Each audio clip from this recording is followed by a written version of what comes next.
대부분 지역에 폭염특보가 내려졌습니다. 35도 안팎 기온에 습도까지 높아 체감온도를 끌어올렸습니다.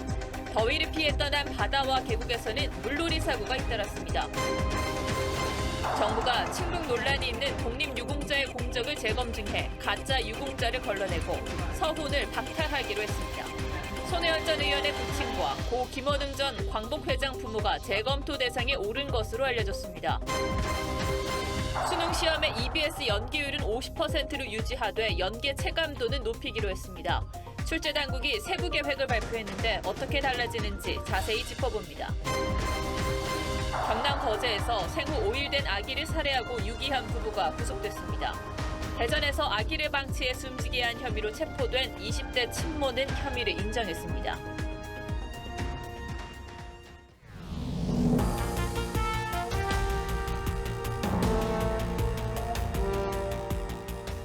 시청자 여러분 안녕하십니까? 뉴스7의 김명우입니다.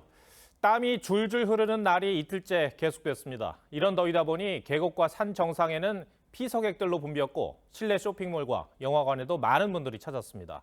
무더위는 내일까지 이어질 것 같습니다. 다음부터는 남쪽 지역부터 또 비가 내린다고 합니다. 박건우 기자가 휴일 풍경을 담아왔습니다. 무더운 날씨 속에 산줄기를 따라 시원한 계곡물이 세차게 흐릅니다. 아이들은 차가운 물 속에서 물장구를 치며 즐거워합니다. 와, 물 시원하다! 피서객들은 나무 그늘 밑에 자리를 펴고 흐르는 물소리를 벗삼습니다.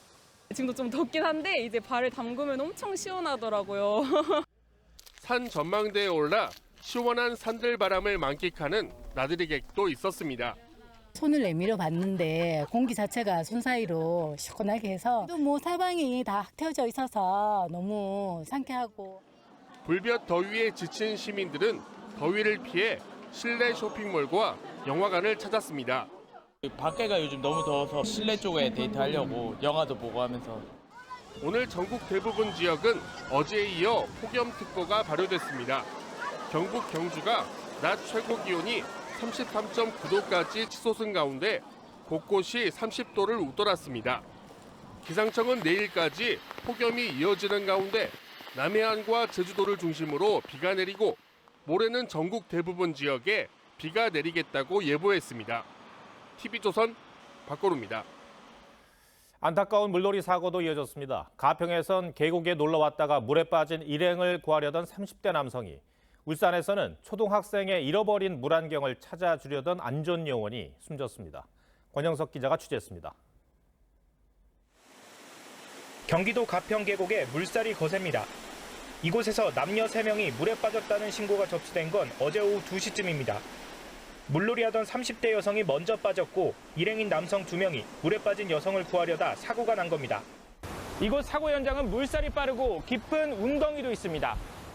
이 사고로 30대 남성 1명이 의식을 잃고 헬기 편으로 병원에 이송됐지만 결국 숨졌습니다. 봄이처럼 물이 많아요, 엄청. 비가 와서 타이밍 하니까 살 떨리더라고요. 이제 돌아가시거든요. 사고 당시 3사람은 구명조끼를 입지 않은 것으로 파악됐습니다. 울산 울주군의 한 해수욕장에선 20대 안전요원이 숨졌습니다. 생존 수영 대회에 투입된 남성은 어제 오후 2시쯤 자신의 근무를 끝냈지만 물안경을 잃어버렸다는 초등학생의 얘기를 듣고 수경을 찾으러 나섰다 바다에서 의식을 잃은 채 발견됐습니다.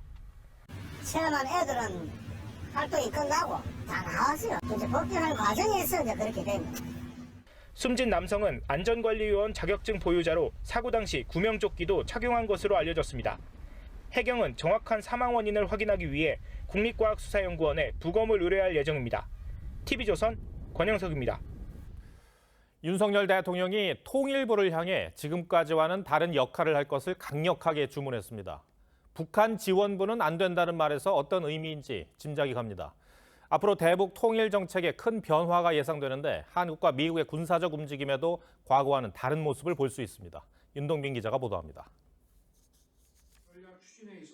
윤석열 대통령은 김영호 장관 후보자 지명을 비롯한 통일부 인사와 관련해 그동안 대북 지원부와 같은 역할을 해왔는데 그래선 안 된다며 이제는 통일부가 달라질 때가 됐다고 말했습니다. 자유민주적 기본 질서에 입각한 통일이라는 헌법 정신에 따라 통일부 본연의 역할을 수행해야 할 것입니다. 윤 대통령은 남북한의 모든 주민이 더 잘 살고 더 인간답게 살 수 있는 게 통일의 지향점이란 점도 분명히 했습니다. 통일부 장차관 자리엔 교수와 외교관 등 외부 인사가 배치됐고 대통령실 통일비서관도 언론인 출신이 발탁돼 강도 높은 쇄신이 예상됩니다. 원칙을 갖고 북핵 문제를 해결하고 자유민주적 기본 질서에 입각한 평화통일 방안을 만들고 윤 대통령의 대북 강경 메시지가 이어지는 가운데 지난달 부산에 입항했던 미국 핵추진 순항미사일 잠수함에 한미 양국의 특수전 지휘관들이 동승한 사실이 뒤늦게 알려졌습니다. 특히 그동안 외부에 거의 모습을 드러내지 않던 대북 첩보부대 지휘관이 탑승한 것으로 확인됐는데 미국 국방부가 공개한 사진엔 해당 지휘관 군복의 특수임무 수행부대를 뜻하는 KSMAT와 멋지게 싸우고 가볍게 죽자는 정보사령부 산하 첩보부대 HID의 슬로건까지 보입니다. 정보사 첩보부대는 일명 티크나이프로 알려진 김정은 참수작전 시행 시 미 1급 특수부대의 척후조 역할을 하는 것으로 알려졌습니다. TV조선 윤동빈입니다. 국가보훈부가 친북 논란이 있는 독립유공자의 공적을 다시 검증해 이른바 가짜로 판단되는 인물에 대해선 서훈을 박탈하기로 했습니다. 손혜원 전 의원의 부친과 고 김원웅 전 광복회장의 부모가 재검토 대상에 올랐다고 합니다. 그동안 어떤 논란이 불거져서 이런 방침이 나온 건지 황병준 기자가 취재했습니다. 2018년 국가보훈처가 손혜원 전 의원의 부친 손용우 씨를 독립유공자로 선정하자 당시 야당이던 자유한국당은 손 씨의 간첩 혐의와 기존 심사에서 6차례 탈락했던 점을 비판했습니다. 48년에는 난파되어 지하 공작을 했다 그러고 6.25 당시에는 북한의 중앙정치국과 접선해서 활동을 했다. 여기 자료의 신빙성도 저희들이 답보할 수 없기 때문에 인정을 안 했던 겁니다. 손 전 의원도 독립유공자 특혜 선정 의혹을 전면 부인했습니다. 사자에 대한 명예훼손도 지네들이 무슨 권리로 난파라는 소리와 간첩이라는 얘기를 해요? 2020년 고 김원웅 전 광복회장도 부모에 대한 독립유공이 허위라는 주장이 제기됐습니다. 한마디로 어이가 없고요. 아니면 말고 이런 식의 그 흠집 내기를 위한 그런 주장을 이렇게 공공연히 하는 게. 국가보훈부는 친북 논란에도 독립유공자로 포상돼 사회적 갈등을 유발했다며 이들이 받은 독립유공자 서훈 자격을 재검토하는 방안을 추진하기로 했습니다. 검증 결과 공적이 거짓으로 밝혀지면 공적심사위와 국무회의 심의 의결을 거쳐 서훈이 취소됩니다. 반면 공과에 논란이 있던 독립운동가 조봉암, 김가진에 대해선 추가 서훈이 검토되는 것으로 전해졌습니다. TV조선 홍병줄입니다. 1호 쇄신안으로 의원 전원의 불체포 특권 포기를 요구했던 민주당 혁신위가 이번에는 꼼수 탈당 방지안을 내놨습니다. 하지만 의원들이 앞서 나온 불체포 특권 포기 서약에 대해서도 미온적인 분위기라 2호 쇄신안은 어떨지 지켜볼 일입니다. 신유만 기자가 보도합니다. 민주당 혁신위가 꼼수 자진 탈당 방지책을 2호 쇄신안으로 내거는 이유는 비위 의혹을 받은 인사가 당내 조사나 징계 절차 전에 자진 탈당을 해온 관행 때문입니다. 징계 회피 목적으로 탈당할 경우 제명한다는 당규에서 징계 절차 개시 이후라는 조건을 비위 의혹이 제기된 경우로 바꾼다는 겁니다. 가상화폐 논란으로 탈당한 김남국 의원에 대한 비판 여론을 의식한 것 아니냐는 해석도 나오는데 민주당 내부에선 검찰의 아니면 말고식 의혹 제기와 연이은 압수수색 상황에선 과도한 처사라는 반발도 있습니다. 혁신이 1호 쇄신안인 모든 의원의 불체포 특권 포기 서약은 찬반이 엇갈리면서 적극적인 논의까지 이어지지 못하는 상황입니다. 미리 그 의사를 정해라라고 하는 것은 좀 과도하죠. 왜냐하면 좀 심하게 올 때는 부결시켜야죠. 혁신의 이 1호 안건을 당이 거부하게 되면은 혁신이 무용론이 나타날 것입니다. 10일까지 휴지기에 들어선 국회 상황을 놓고 민주당은 방탄국회 소집은 없다고 재차 강조했습니다. 체포동의안이 국회에 비회기 중에 제출하게 된다면 그것을 방탄국회를 소집하지 않고 TV조선 신유만입니다. 네, 공정 수능 논란으로 교육계가 시끄러운 가운데 오늘은 수능을 주관하는 교육과정 평가원이 137일 남은 올해 수능 문제를 어떤 기준으로 출제할지 세부 계획을 발표했습니다. 킬러 문항은 빠지고 EBS와 연계됐다는 체감도를 높이겠다는 게 골자입니다. 한지은 기자의 리포트 보시고 취재 기자와 더 자세히 짚어보겠습니다. 한국교육과정평가원이 오는 11월 16일 치러지는 2024학년도 대학 수학능력시험 시행 세부 계획을 공고했습니다. EBS 수능 교재 및 강의와 연계율은 지난해와 같은 50% 수준입니다.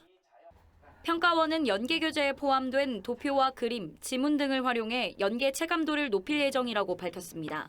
학교 교육을 충실히 받고 EBS 연계 교재와 강의로 보완하면 풀 수 있는 문제를 출제하겠다는 것이 출제 당국의 입장입니다. 공교육 내에서 열심히 한 학생들이 점수를 잘 받을 수 있도록 하는 그 본질에 좀 충실하게 이번 수능이 출제가 되면. 올해는 세 번째 치러지는 문이과 통합수능으로 국어와 수학, 직업탐구 영역은 공통과목과 선택과목으로 이루어지고 사회과학탐구 영역은 17개 과목 가운데 최대 2과목까지 선택할 수 있습니다. 필수로 지정된 한국사 영역에 응시하지 않으면 수능 응시 자체가 무효 처리됩니다. 최근 교육당국이 교육과정 밖의 소위 킬러 문항을 출제하지 않겠다고 밝힌 부분과 관련해 특별한 설명은 없었습니다. 다만 수능 당일 시험이 끝난 뒤 교육과정 내 출제 근거를 공개하겠다고 덧붙였습니다. 수능 원서 접수는 다음 달 24일부터 9월 8일까지 진행되고 성적 통지표는 12월 8일 배부됩니다. TV조선 한지은입니다. 네, 오늘 발표된 내용을 토대로 올해 수능 출제 방향을 교육부를 출입하는 이태희 기자에게 더 물어보겠습니다. 자, 이 기자, 수능을 앞두고 이렇게 분위기가 어수선한 적도 없었던 것 같습니다. 일단 발표된 내용들이 수험생들의 궁금증이나 또 걱정을 해소할 그런 상황이었습니까? 이 수능 기본 계획은 매년 이맘때쯤 발표가 되는데요. 예. EBS 연계도나 출제 방향 등은 앞서 3월 발표된 수능 기본 계획에 포함된 것들이라 사실 오늘은 특별히 새로운 내용은 포함되어 있지 않았습니다. 킬러 문항 대신 어떤 문항으로 변별력을 확보할 것인지는 여전히 논란이 계속되고 있습니다. 다만 평가원은 오늘도 EBS 교재와 강의를 다시 한번 강조했는데요. EBS 연계율은 예년과 비슷한 50% 수준이지만 도표나 그림, 지문 등을 활용해 소위 체감 연계율을 더 높이겠다고 밝혔습니다. 네, 그렇다면 EBS 연계율을 직간접적으로 높이겠다는 건데 그렇다면 불수능은 아닐 것이다. 이렇게 해석해도 되겠습니까? 꼭 그렇지는 않습니다. 예를 들어서 EBS 연계율이 70%까지 올라갔던 2011학년도 수능은 역대급 불수능이라는 평가를 받았습니다. EBS 연계율과 난이도가 어떤 특별한 상관관계가 있다고 보기는 어렵다는 얘기죠. 예. 올해는 교육당국이 킬러 문항을 내지 않겠다고 밝힌 만큼 EBS 교재 내에서 고난도 문제들이 변형이 되면 그만큼 난이도가 올라갈 수도 있다는 분석이 나오고 있습니다. 사실 교육부가 킬러 문항을 공개하면서 어떤 유형의 문제는 내지 않겠다라는 것은 알렸지만 또 반대로 생각하면 어떤 식의 문제가 나올지에 대해서는 아직 물음표인 것 같습니다. 전문가들은 좀 어떻게 전망을 하고 있습니까? 교육부가 출제 기법을 고도화하겠다는 방침 외에는 명쾌한 설명이 없었기 때문에 전문가들 의견도 갈립니다. 다만 올해는 과도한 배경 지식을 묻는 지문은 나오지 않을 것이다. 이 부분에선 의견이 모이고 있고요. 특히 EBS 지문 연계는 국어 영역에서 더 많은 영향을 줄 거란 분석도 있습니다. 직접 한번 들어보시죠. 비문학 파트에서 어떤 변별력 확보가 조금 더 강하게 나타날 수가 있고 EBS와 연계된 그래프, 도표 이런 부분들은 대단히 중요해졌다. 일부에선 점점 심해지는 이과생의 문과 교차 지원을 줄이려고 수학의 난이도가 낮아질 것이란 전망도 있습니다. 이렇게 혼란할수록 9월 6일 예정된 모의평가 문항 유형을 더욱 면밀히 살펴봐야 할 수밖에 없게 됐습니다. 사실 보통 6월과 9월 이 두 번의 모의평가를 토대로 수능의 이 난이도를 가늠하곤 했었는데 이번에는 특히나 더더욱 9월이 중요해졌군요. 알겠습니다. 사교육 카르텔 문제도 짚어보죠. 정부가 신고를 받고 있는데 좀 진척이 있습니까? 교육부가 신고센터를 개설한 이후에 지난달 29일까지 총 165건이 접수됐는데요. 그 가운데는 학원 강사가 수능 관계자를 만났다고 언급했다는 내용 등 사교육업체와 수능 출제자 간 유착이 의심되는 신고도 포함이 돼서 교육당국이 조사하고 있습니다. 네, 사실 이 논란들이 수능을 150여일 앞두고 불거지면서 대통령실과 교육부 간에 소통이 이루어지지 않는 거 아니냐 이런 지적이 많았었는데 이번에는 또 파견 문제로 시끄러워요. 뭡니까? 맞습니다. 최근 국립대 사무총장 파견 문제가 논란이 됐습니다. 관행적으로 교육부 공무원들이 국립대 사무국장 자리에 파견돼 왔었는데요. 교육부는 지난해 9월 타 부처와 민간에 이 자리를 개방하겠다고 발표했었죠. 그러나 이에 대해 윤 대통령이 최근 자리 나눠 먹기다 이렇게 질타한 것으로 알려져서 양측이 충분히 소통하지 못한 것 아니냐 이런 지적이 나왔습니다. 예. 수능 킬러 문항 배제도 최근 갑작스럽게 발표가 이루어졌지만 대통령실에선 3월부터 지시가 있었다고 설명하고 있습니다. 네, 정말 수능이 얼마 남지 않은 만큼 더 이상의 혼란은 좀 없어야겠습니다. 이 기자 잘 들었습니다.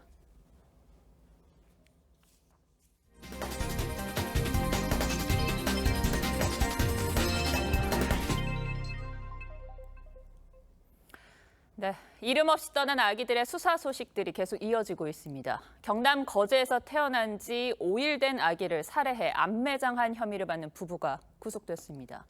이들은 아이의 출생 사실을 부모가 알게 되면 헤어지게 될까 봐 범행을 저질렀다고 합니다. 노도일 기자입니다.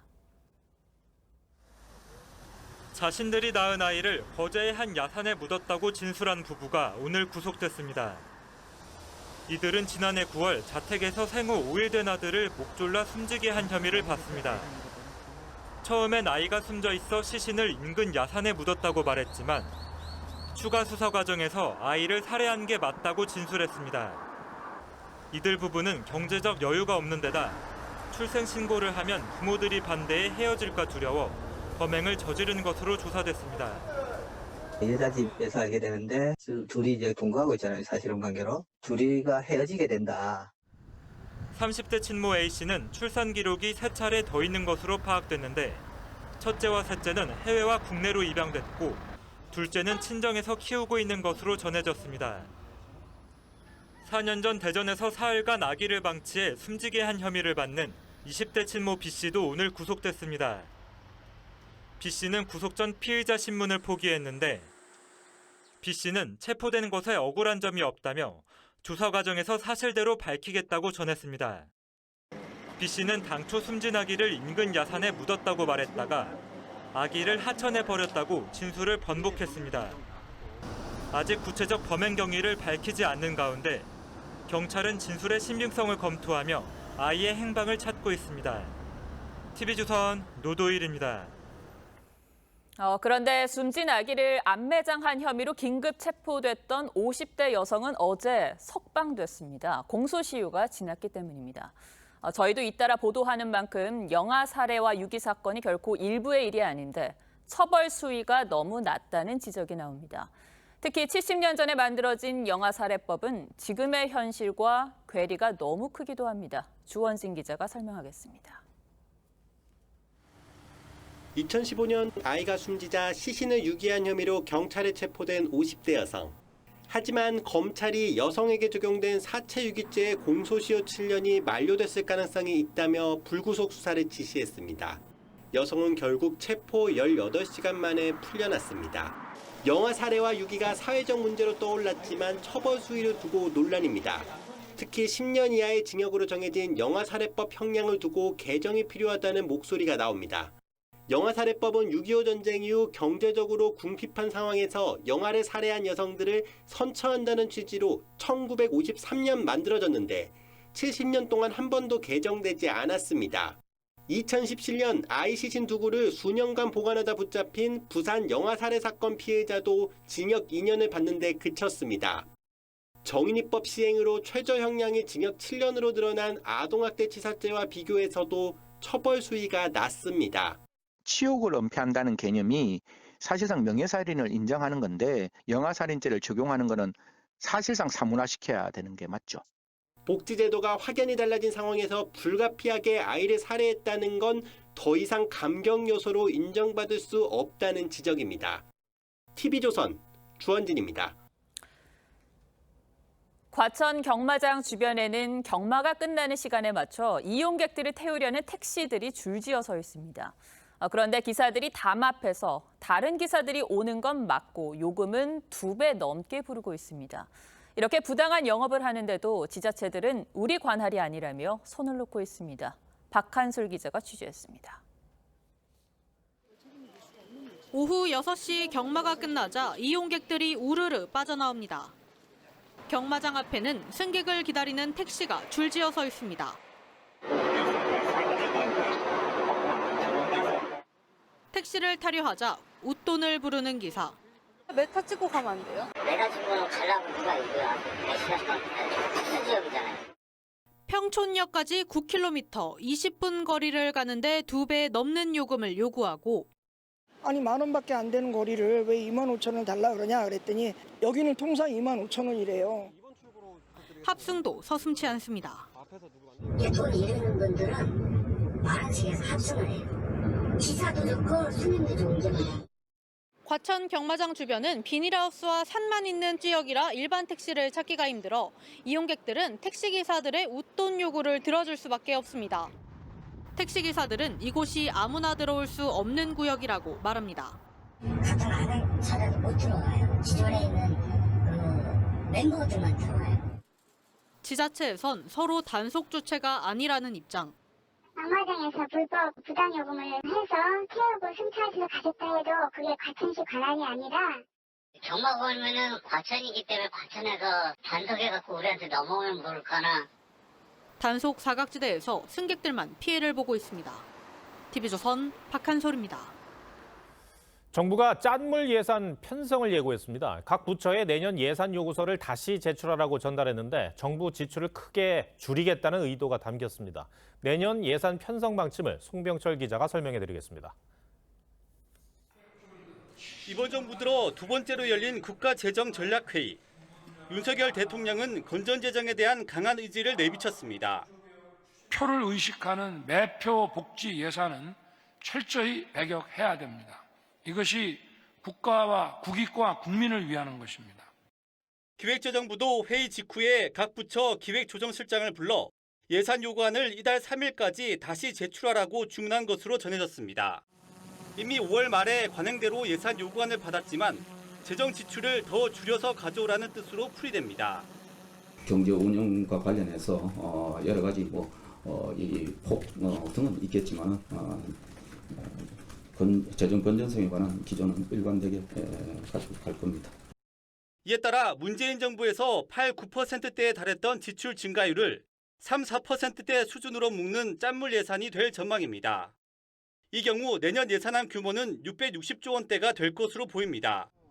지출 증가율을 대폭 낮추지만 국방 등 국가의 기본 기능, 약자 보호, 일자리 창출 등에는 무게를 둔다는 방침입니다. 취약한 계층들은 계속 지원을 해주되 전반적으로 운영 자체는 아마 긴축 구조로 가려고 그런 생각을 하는 것입니다. 낭비가 많은 국가 보조금이나 문제가 지적됐거나 성과가 낮은 사업 등이 삭감 1순위가 될 전망입니다. TV조선 송병철입니다. 정부가 최근 5년간 외국인의 비정상적 토지 거래를 집중 조사했는데 법을 어긴 것으로 보이는 437건을 적발했습니다. 국적별로는 절반 이상이 중국인이었습니다. 하반기엔 외국인 주택과 오피스텔로 조사 범위를 확대할 계획입니다. 백대우 기자입니다. 몇 년 전에 올라온 투자 홍보 글입니다. 외국인 토지 매매를 상담한다면서 비밀 보장을 약속하고 투자 용도별 맞춤 상담도 한다며 토지 보상도 취급한다고 적혀 있습니다. 국토교통부가 이와 같은 중개인들을 통한 외국인들의 토지 거래를 전수조사한 결과 437건의 위법 의심 행위를 적발했습니다. 국적별로는 중국인이 전체의 56.1%를 차지했고 미국인이 21%, 대만 국적이 8%로 그 뒤를 이었습니다. 중국 국적의 A씨는 인천 계양구의 토지를 지난 2017년 8월 800만 원에 매수한 후 2020년 4월에 9,480만 원에 매도해 1,185%의 수익을 거뒀습니다. 이후 A씨는 정부의 소명자료 제출 요구도 거부해 결국 지자체 등에 통보됐습니다. 국토부는 A씨의 경우처럼 위법 의심 거래에 대한 조치로 지자체 등에 통보한 게 419건으로 가장 많았고 국세청 통보는 61건, 관세청엔 35건, 경찰청과 금융위원회엔 각각 6건씩 통보했습니다. 국토부는 하반기에 오피스텔 등 외국인들의 비주택 거래까지 조사 대상을 확대할 방침입니다. 토지, 오피스텔, 상가 거래로 우리 기획 조사를 지속하고 확대해서 실시하고 외국인의 불법 투기 거래를 뿌리 뽑을 수 있도록. 이와 함께 조사 실효성 확보를 위해 외국인의 거주지, 국내 거주 여부 확인 등을 강화할 수 있도록 제도 개선도 추진 중이라고 밝혔습니다. TV조선 백대우입니다. 중대재해처벌법이 시행된 이후로 이 기업들의 최우선 과제는 무죄의 달성이 됐습니다. 현장에서 일하는 근로자들의 안전을 위한 기술 개발도 한창입니다. 이젠 AI를 적용한 스마트 안전 기술도 활용하고 있습니다. 장혁수 기자가 보도합니다. 졸음을 이기지 못한 대형 트럭 운전자가 하품을 하자 경고하는 목소리가 흘러나옵니다. 졸음 운전을 하지 마세요. 음성이 크게 나오기 때문에 그 졸음을 쉽게 깨게 되고. 지게차에 설치된 인공지능 시스템은 차량을 가로막은 보행자들에게 물러나라고 말합니다. 전진합니다. 지켜주세요. 사고 발생 가능성이 높은 산업 현장에 적용될 스마트 안전 기술이 빠르게 발전하고 있습니다. 이전까지는 CCTV를 통해 근로자들의 움직임을 모니터링하는 수준이었다면 이제는 안전모터끈을 매지 않은 것까지 찾아낼 수 있습니다. 더 안심하고 일할 수 있습니다. 동료들도 안전장비에 대해 만족하는 분위기입니다. 기업 10곳 중 한 곳만 중대재해처벌법에 대응할 수 있다고 답할 정도로 산업재해 예방을 위한 노력이 시급한 상황. AI를 적용한 스마트 안전기술이 발전하면서 기업의 대응 능력 개발에도 속도가 붙을 전망입니다. 중대재해처벌법으로 인해 산업 현장 내 안전이 중요해지면서 솔루션들의 고도화를 통해 편의성과 안전성을 지속 강화할 예정입니다. 근로자 안전이 중요한 산업 현장에서도 AI가 더 큰 역할을 할 것으로 기대됩니다. TV조선 장혁수입니다. 주변에 직원은 없고 대신 셀프 결제 안내문만 있는 무인 편의점이 눈에 많이 띕니다. 업주 입장에선 상품 도난이 걱정일 텐데 그래도 빠르게 늘고 있습니다. 이유가 뭔지 김충영 기자가 보도합니다. 이 편의점엔 상주하는 직원이 없습니다. 앱으로 인증을 하면 매장에 들어갈 수 있습니다. 물건을 고른 뒤 나가면 그대로 결제가 이루어집니다. 영상 데이터를 분석해 어떤 물건을 얼마나 샀는지 확인할 수 있습니다. 2019년 겨우 200개 수준이던 무인 편의점이 작년에는 3,300여 개로 16배 가까이 폭증했습니다. 최저임금 상승에 따라 가맹점주들이 느끼는 인건비 부담감이 커지고 있는 것 같습니다. 무인 점포나 하이브리드 점포에 대한 니즈가. 올해 최저임금은 9,620원으로 문재인 정부 이후 6년 사이 49%나 올랐습니다. 이런 상승세로 또 올리면 내년에는 10,000원을 넘어설 것으로 보입니다. 실질적으로 제가 12시간 정도 일을 해요. 그렇게 일하고도 알바생보다도 못 가져가는 점주들이 되게 많아요. 지금보다 더 인상이 된다고 하면 하이브리드 전환을 해서. 편의점뿐 아닙니다. 주유 알바가 없는 셀프 주유소, 심지어 무인 카페도 최근 가파르게 늘고 있습니다. 내년 최저임금 역시 대폭 오르게 된다면 이런 현상은 더욱 심화될 것으로 보입니다. TV조선 김충영입니다. 세계 최대 부호들의 격투기 대결을 곧 보게 될지도 모르겠습니다. 그 주인공은 일론 머스크 테슬라 CEO와 마크 저커버그 메타 CEO인데요. SNS 설전에서 시작된 건데 노이즈 마케팅이란 비판도 나옵니다. 이유진 기자입니다. 상대방을 넘어뜨리고 목을 압박하며 주짓수 대련을 펼치는 남성. 메타 플랫폼의 CEO 마크 저커버그입니다.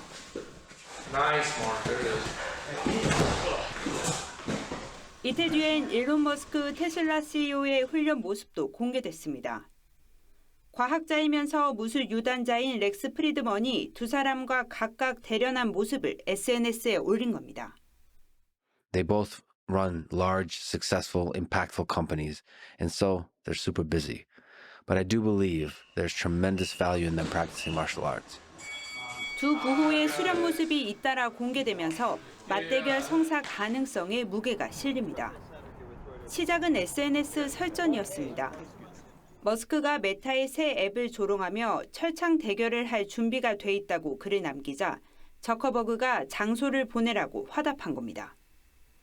이어서 종합 격투기 단체 UFC의 회장이 물밑 조율 중이란 소식이 전해졌고 벌써 세계의 대결 흥행 수입은 우리 돈 1조 원이 넘을 거란 전망도 나왔습니다. I do believe that this beef is ultimately could be settled in the cage. 다만 일각에선 IT 업계 최고 경영자들이 기술 관리가 아닌 노이즈 마케팅만 노린다는 비판도 나오고 있습니다. TV조선 이유진입니다. 전 세계를 놀라게 한 러시아 용병 기업의 무장 반란이 일단락됐지만 후폭풍은 남아 있습니다. 푸틴 대통령이 어떻게든 사태를 수습하기 위해 총력을 다하는데 푸틴 체제 종말이 이미 시작된 건 아닌지 하는 시선은 여전합니다. 황정민 기자가 무장 반란 이후 혼란스러운 모스크바 상황에 포커스를 맞췄습니다. 군중이 열광합니다. 악수하고 기념사진을 찍어주는 이 사람, 유명 연예인인가 했더니 푸틴 러시아 대통령입니다. 직접 웃긴 그림을 그려 청년과 학자를 응원하는가 하면 경제 성장을 공개적으로 자화자찬합니다. Россия в мае за год, от мая к маю, вырос на 5,4%. Это достойный показатель.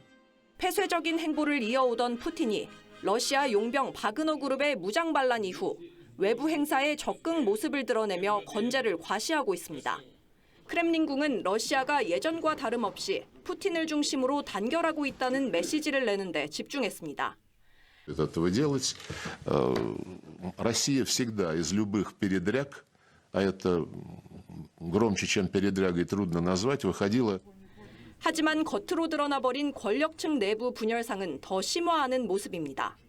Мне представляется, что не только Пригожин, но еще определенные силы в окружении Путина, и, может быть, он сам. 반란에 가담한 배신자로 의심받는 인물들이 하나둘 종적을 감추고 있습니다. 러시아에서 가장 존경받는 군인으로 꼽혔던 군 2인자 세르게이 수로비킨을 포함해 고위층 30여 명이 바그너 그룹의 비밀 VIP 회원이었다는 보도도 나왔습니다. Нет, к сожалению, нет. Я рекомендую вам обращаться в Министерство обороны. Это их прерогатива. 러시아 당국은 바그너 그룹 본사 건물에 남아있는 로고까지 모두 지우고 있지만 바그너 용병을 상품화한 티셔츠와 열쇠고리는 반란 이후 오히려 더 비싼 가격에 팔리고 있습니다. President Putin is trying to make it look as though he has popular support, whereas for the moment we don't really have any evidence. 시민들의 환호까지 받으며 용병수장 프리고진이 점령지를 떠난 지 일주일째. 역사는 이번 사건을 푸틴 체제 종말의 서막으로 기록하게 될지 뉴스7 포커스입니다.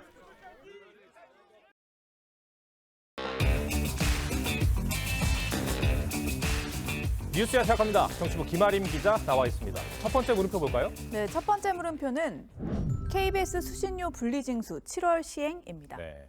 지난 30여 년 동안 국민들이 KBS 수신료를 이렇게 세금처럼 냈었는데 이를 분리하는 절차가 임박한 걸로 보이네요. 네, 일단 5일 방송통신위원회가 전체 회의에서 KBS 수신료 분리징수를 위한 방송법 시행령 개정안을 안건으로 상정할 예정입니다. 지난달 16일 방통위는 정기요금의 수신료 합산 청구를 할 수 있도록 한 법령을 할 수 없게 금지하는 내용의 개정안을 올렸는데요. 3명의 방통위 위원 중 2명이 여권 인사여서 의결 가능성이 큽니다. 방통위에서 의결하면 그 다음 절차는 어떻게 되는 겁니까? 네, 매주 목요일마다 차관회의가 있는데요. 방통위 의결 다음 날인 6일 차관회의에 안건이 포함되면 11일 국무총리 주재가 예상되는 국무회의에서 시행령 개정 절차가 마무리될 걸로 전망됩니다. 여권 관계자는요, 대통령실 국민참여토론에서 96.5%가 분리징수에 찬성을 한 만큼 국민 다수가 동의하는 일이라면서 굳이 시간을 끌 필요도 없고 적법 절차에 따라 진행하면 된다고 설명했습니다. 방송의 공정성 및 콘텐츠 경쟁력, 방만 경영 등의 문제가 지적되었고 수신료 폐지 의견이 가장 많이 이르면 이달 11일에 법령 개정 절차가 마무리되는 셈인데 그러면 곧바로 분리징수가 되는 겁니까? 관계된 법령이 확정되는 것이고요. 실제 국민이 받는 고지서에서 분리가 되는 건 한전과 KBS 사이의 계약 관계를 정리해야 가능합니다. 그동안 위탁 징수라는 계약을 매 3년마다 갱신해 왔는데 이번 계약은 내년 말까지입니다. 그러면 내년 말까지는 통합 징수가 계속되는 겁니까? 그건 아닙니다. 계약서에 관련 법률 개정 등 특별한 사유가 발생하면 그 사유를 상대방에게 통보하고 계약 내용에 대해 상호 협의, 결정한다는 내용이 있는데요. 한전 입장에서는 위탁징수의 근거 법령이 없어지는 현상 변경이 발생한 만큼 계약기간 축소를 협의해 결정할 수 있는 겁니다. 결국 이르면 연내부터 실제 고지서에 반영될 가능성도 있습니다. KBS 입장에서는 매출 타격이 엄청난데 고민이 깊을 수밖에 없어 보여요. 네, 그렇습니다. 이대로 분리징수가 시행된다면요, 수천억 원 규모의 수입이 사라질 수 있습니다. 정부와 국회에서는 시행령 개정에 맞춰서 KBS의 자구계획 자료를 요청할 방침인데 KBS는 현재 입법 예고 과정에 절차적 하자가 있었다면서 헌법재판소에 가처분 신청과 헌법 소원을 낸 상태입니다. 또 민주당에서도 수신료를 무기로 공영방송 길들이게 나섰다고 반발하고 있습니다. 대통령실이 돈줄을 쥐고 공영방송을 협박하는 날이 올 줄은 정말 상상도 못했습니다. 네. 첫 번째 물음표 정해볼까요? 네, 첫 번째 물음표. KBS 수신료 분리징수 7월 시행의 느낌표는 눈치 안 보는 국민을 위한 방송으로 하겠습니다. 2020년 KBS에서 단독 콘서트를 했던 가수 나훈아 씨가 KBS에 대해 이것저것 눈치 안 보고 정말 국민을 위한 방송이 됐으면 좋겠다. KBS가 거듭날 것, 이렇게 말해서 큰 파장이 있었습니다. 직원 절반이 억대 연봉을 받고 방만 경영 지적에도 끄떡없는 KBS가 3년 전 이 응원의 메시지를 좀 더 귀담아 듣고 움직였다면 어땠을까 하는 아쉬움이 있습니다. 네, 알겠습니다. 두 번째 물음표는 뭡니까? 네, 두 번째 물음표는 장미란이 바지 차관입니다. 역도 금메달리스트 30대 차관이 나와서 이제 화제가 됐는데 누군가가 또 비난을 하는 모양이네요. 네, 역도 선수 출신인 장미란 교수의 문체부 2차관 발탁에 민주당 강성 지지자들 일명 개딸들이 인신공격성 비판을 하고 나선 건데요. 당원 게시판과 온라인 커뮤니티에서 운동만 해서 정치를 얼마나 알겠나, 바지 차관이냐, 역도 선수가 무슨 차관이냐 이렇게 깎아내리는 비판이 올라왔습니다. 사실 체육인 출신 장 차관은 이번이 세 번째 아닙니까? 네, 맞습니다. 문재인 정부 당시에도 수영 선수 출신인 최윤희 문체부 전 차관을 임명한 바 있는데요. 그래서 그렇게 비판하기는 어렵다. 장미란은 건들지 말자 이런 얘기가 지지자들 사이에서도 나옵니다. 지난해 12월에는요. 김건희 여사와 셀카를 찍은 축구선수 조규성에 대한 악플이 이어진 적이 있는데요. 정치 성향이 다르다고 무조건적으로 비난하는 게 아니냐는 지적도 나옵니다. 민주당 대변인도 전반적으로 자격 없는 사람만 골랐다 이렇게 이번 인사를 비판하긴 했지만요. 장미란이란 이름은 직접적으로 언급하지는 않았습니다. 금메달 땄다고 차관이 되는 거는 뭐 당연히 아닐 테고요. 다른 경력도 인정을 받았겠죠. 네, 그렇습니다. 2012년 런던 올림픽 후에 은퇴를 하고선 스포츠 행정가로의 길을 걸었는데요. 석박사 학위를 받은 뒤에 최근까지 용인대에서 교수 생활을 했고요. 2013년 대통령 직속 청년위원회 위원, 그리고 대한체육회 선수위원회 위원, 2015년 문체부 스포츠혁신위원회 위원을 하기도 했습니다. 또 장미란 재단을 세워서 어린 선수들을 지원한 점도 조명이 되고 있습니다. 역도 선수가 되어서 너무나도 많은 것을 누리고 받았습니다. 이제는 장미란 재단을 통해서 저의 재능을 기부하고자 합니다. 워낙 선수로서 유명했기 때문이지 이런저런 활동을 많이 했네요. 네, 한 여당 의원은 이미 인수위 시절부터 문체부 차관 후보로 이 후보군에 있었다고 전했는데요. 이번에도 세계 정상급의 선수 이력과 행정 경험, 여기에 비인기 종목 지원과 같은 정책적 배경도 추천 이유가 된 걸로 보입니다. 열심히 그냥 저한테 이 주어진 시간들을 헛되게 보내지 않는 거. 이제 그러다 보면 이러한 일들이 모여서 이러한 시간들이 모여서 이제 큰 일을 이루지 않을까 싶어요. 차관이 된 이후에 활동을 보고 비판을 해도 늦지 않을 것 같습니다. 알겠습니다. 두 번째 물음표도 정해볼까요? 네, 두 번째 물음표. 장미란이 바지 차관의 느낌표는 헌법 정신의 충성으로 하겠습니다. 윤석열 대통령이 이번에 함께 발탁된 비서관 출신 차관들에게 대통령보다는 헌법 정신에 충성하라 이렇게 당부했다고 하죠. 윤 대통령이 검사 시절 사람에게 충성하지 않는다 이렇게 한 발언과도 맞닿아 있는데 46년 만에 첫 30대 차관으로서 페어플레이 정신으로 금메달급 체육 행정을 펼치기를 기대해 봅니다. 네, 알겠습니다. 김아린 기자, 잘 들었습니다.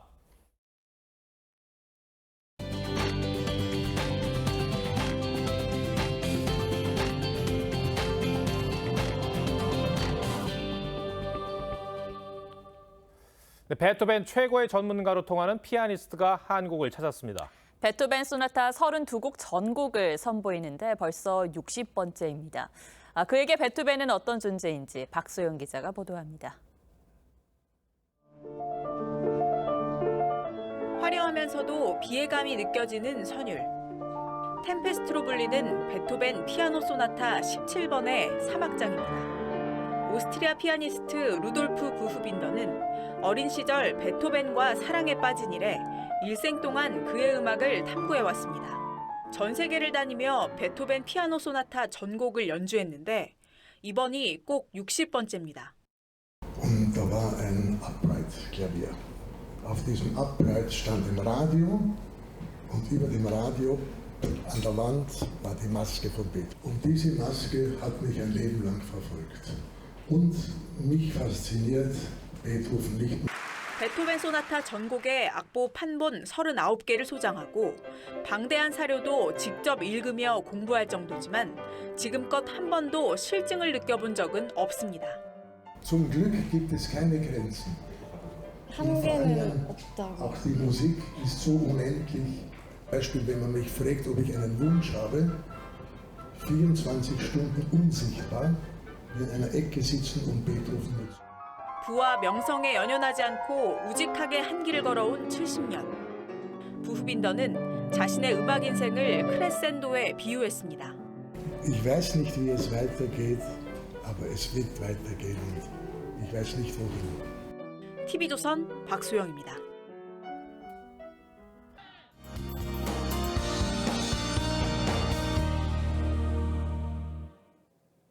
주말 새 장맛비가 쉬어간 대신 찜통더위가 기승을 부렸습니다. 전국 대부분 지역 폭염특보 속 내일도 찌는 듯한 더위가 이어지겠고요. 체감온도가 최고 33에서 35도 안팎까지 오르는 곳들도 많겠습니다. 특히 서울이 35도 등 중부를 중심으로 더위가 절정을 보이겠고요. 이 더위는 모레 전국에 비가 내리면서 조금 누그러질 전망입니다. 제주로는 다시 장맛비가 내리기 시작했습니다. 빗줄기가 점점 굵어지면서 밤에는 전남 해안에서도 비가 내리겠고요. 시간당 30에서 60mm로 강하게 쏟아질 수 있겠습니다. 새벽부터는 그 밖에 남부에서도 내리다 낮이면 대부분 그치겠습니다. 내일까지 제주 산지와 전남 해안 많은 곳으로는 최대 100mm 이상의 비가 더 예보돼 있는 만큼 주의하셔야겠습니다. 내일 중부는 맑겠고 호남 내륙으로는 오후에 소나기가 지나겠습니다. 내일 서울의 아침 기온은 24도, 낮 기온은 전주와 대전이 34도로 예상됩니다. 화요일과 수요일에는 전국에 장맛비가 전망됩니다. 날씨였습니다. 7월 2일 일요일 뉴스 7 마치겠습니다. 함께해 주셔서 고맙습니다.